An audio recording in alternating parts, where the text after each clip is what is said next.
Holland کے شہر دی Hague میں EU پاک فرینڈشپ فیڈریشن اور پشتون آرگنائزیشن کے زیر اہتمام پاکستان زندہ باد کے نام سے ایک ریلی نکالی گئی جس میں پاکستانیوں نے کثیر تعداد میں شرکت کی۔ اسی پر دیکھیے ڈاکٹر محمد کارمران کی یہ رپورٹ۔ پاکستان زندہ باد، پاک فوج زندہ باد، پاک فوج زندہ باد۔ ہالینڈ کے شہر دی ہیگ میں EU پاک فرینڈشپ فیڈریشن اور پشتون آرگنائزیشن بیلجیم کے اشتراک سے پاکستان زندہ باد ریلی کا اہتمام کیا گیا، جس کا مقصد پاکستانی عوام اور افواج پاکستان کے ساتھ بھرپور اظہار یکجہتی اور ملک دشمنوں کی جانب سے یورپ میں کیے جانے والے پاکستان مخالف پروپیگنڈے کا جواب دینا تھا۔ پاکستان زندہ باد، پاکستان زندہ باد، پاکستان زندہ باد، پاک فوج زندہ باد، پاک فوج زندہ باد۔ ریلی سے EU پاک فرینڈشپ فیڈریشن اور پشتون موومنٹ کے عہدیداروں نے خطاب کیا اور پاکستان کے دشمنوں کے پروپیگنڈے کی شدید مذمت کی۔ مقررین کا کہنا تھا کہ پاک فوج نے سوات اور وزیرستان میں جو امن قائم کیا ہے وہ دشمنوں کو ہضم نہیں ہو رہا اور وہ ملک کو بدنام کرنے کی سازش کر رہے ہیں۔ مقررین کا کہنا تھا کہ پاکستان کے دشمن اپنے مقصد میں کسی صورت بھی کامیاب نہیں ہوں گے۔ اس موقع پر پاکستانی عوام اور فوج کے ساتھ کھڑے رہنے کے عزم کا اظہار بھی کیا گیا۔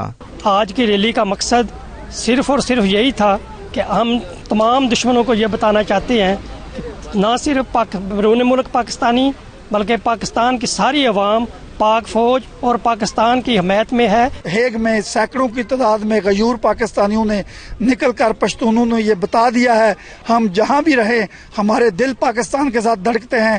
پاکستان کل بھی زندہ باد تھا، پاکستان آج بھی زندہ باد ہے۔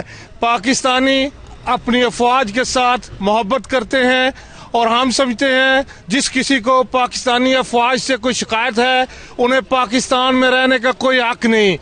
پاک فوج سره هم په هغې باندې فخر لرو، په خپل ملک باندې، په خپل فوجیانو باندې، په خپل مشرانو لیډرانو باندې، عمران خان باندې، او الله پاک د هغې له توفیق ورکړي، همت ورکړي، زموږ ورته نوره ترقي ورکړي، او زموږ عمل چې کوم دی د غدارانو نه پاک کړي۔ ریلی کے شرکا نے پاکستان زندہ باد اور پاک فوج زندہ باد کے فلک شگاف نعرے بھی لگائے۔ پاکستان زندہ باد، پاک فوج زندہ باد، پاک فوج زندہ باد۔ ریلی کے اختتام پر پاکستان کمیونٹی سینٹر میں ایک اجلاس ہوا جس میں پاکستان اور پاک فوج کے حق میں قرارداد بھی منظور کی گئی۔ ڈاکٹر محمد کامران، 92 نیوز، دی ہیگ۔